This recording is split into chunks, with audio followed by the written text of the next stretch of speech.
Hi friends, yes, I'm in a bathroom and I am going to show you some footage of a fever bath that I just did in this bathroom that isn't really set up to do fever baths. And the reason why I wanted to video record it is for you at home who are in a situation where you want to start doing fever baths, but maybe your bathroom isn't set up either. You don't have a big tub.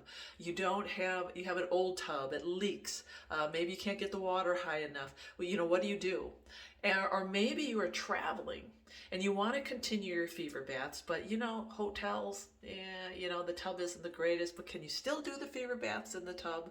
And what about if you are going to your in-laws and you want to continue your fever bath? And again, their bathtub isn't the best situation. I'll tell you what, God is good.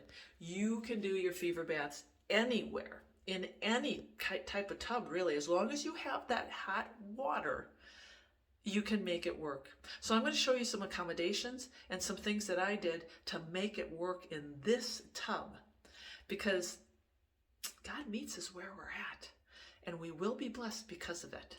All right, let me show you the tub, okay? So here's the bathtub I did the fever bath in last night. You'll see the footage of this following in this video, but I wanted to show you, it is a very small bathtub, especially for me. I'm 5'11", and there was a couple of problems. I couldn't keep the water up to the top simply because there is a drain there, and this is a very, very old plug. And so you may be having the same problem at home, or if you're, traveling. It's not the best setup, but don't despair. You'll see I have a very large bath towel in the tub. Why is this? Well, whatever body part is not being submerged in that hot water, you will use this very large bath towel, and you'll just cover yourself up with it. It'll be saturated in the hot water, and then you keep it on yourself during that session. Also, this is just a Dollar Tree thermometer. It only goes up to 109. I will run my water and check it just to make sure that it reaches high above 109. You want it anywhere above 109, 110, 111. The higher, the better. And then you will use this thermometer to check your own temperature. And the goal is to reach at least 102. I reached 103.3 last night. The higher, the better. And as soon as you reach anything past 102, then you will keep taking your temperature. You'll retake it every 5 minutes for 20 minutes. The goal is to stay in this water submerged for at least another 20 minutes. And it takes a while. I think this whole process in the fever bath is about 45 minutes. Keep some extra towels on hand, because when you get out, you want to make sure that you get yourself dry.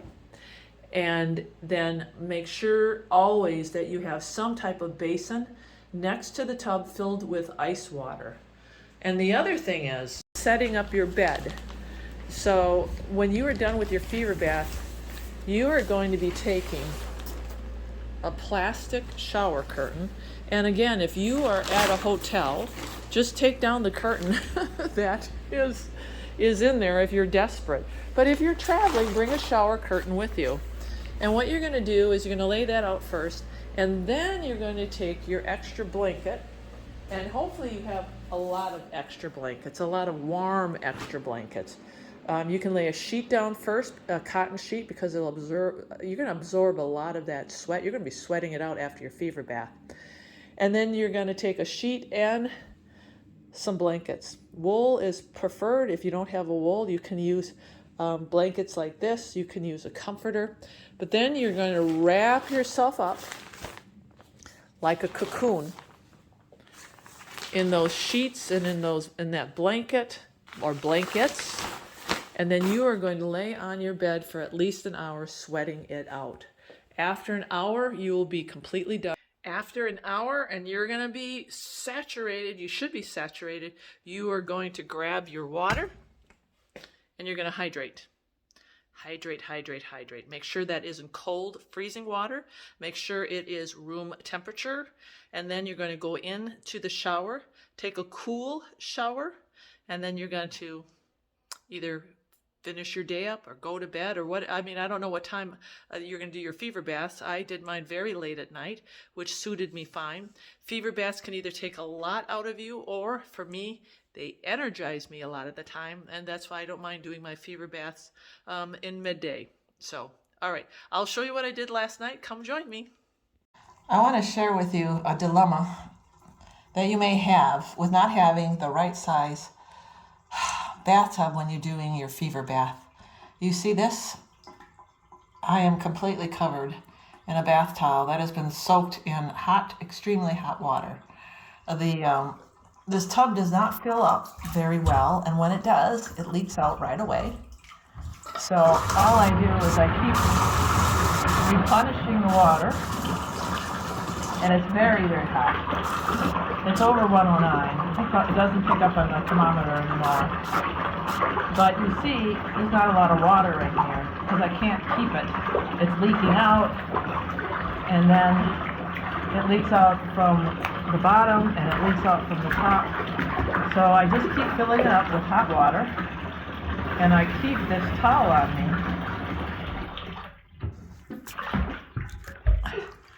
Oh, man. And I keep checking my temperature every 5 minutes. I just reached 103 point, I believe, 2. And that's amazing in a small bathtub where I don't even fit in this bathtub.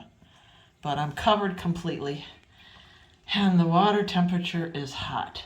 So what I want to do is encourage those who have been diagnosed with cancer. There's a lot of you that are going down the chemo route, and I understand there's fear, and the medical establishment doesn't have an answer. They just don't.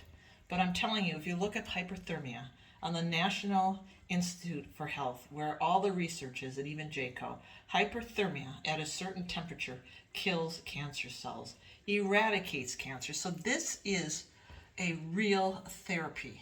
This is a therapy that is legitimate. It's been researched. In test tubes and underneath the microscope, they expose cancer cells to cold, or no, to hot. I'm sorry, I'm getting delusional. And it killed the cancer cells. So even if you can't get to 103, 101, 102, and then what you do is you keep taking it for 5 minutes. You stay in here for at least 20 minutes. Keep filling up the bathtub, even though emptying. Get a big blanket, a big towel, just keep soaking it and covering yourself up. You can do this at home. You don't need expensive lifestyle centers to do the fever baths for you. So here's my last temperature. I don't know if you can see it. It says 102.9, so I'm going to reset it.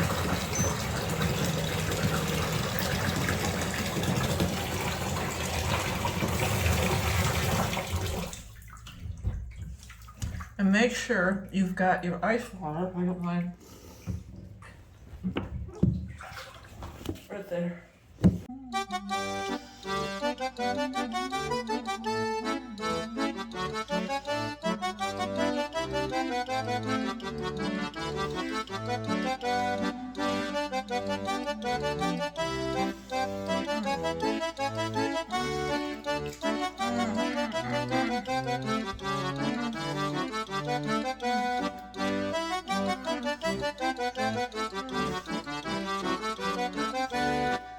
Okay, it's 103.3, but I know it's higher, so I'm going to set my clock for 5 more minutes. My finishing temp in my bathtub, this bathtub, is 103.2. So never say never. You can overcome, even if you don't have the right equipment, even if you don't have enough water. God will make it happen. So now I'm going to cool down. I'm going to start letting out the water, and I'm going to add tepid water, not super cold. Tepid. And one thing to remember when you're cooling yourself down, not ice cold water, tepid water. You don't want to take the high fever away because you're going to wrap yourself up, and you still want to maintain some type of a temperature.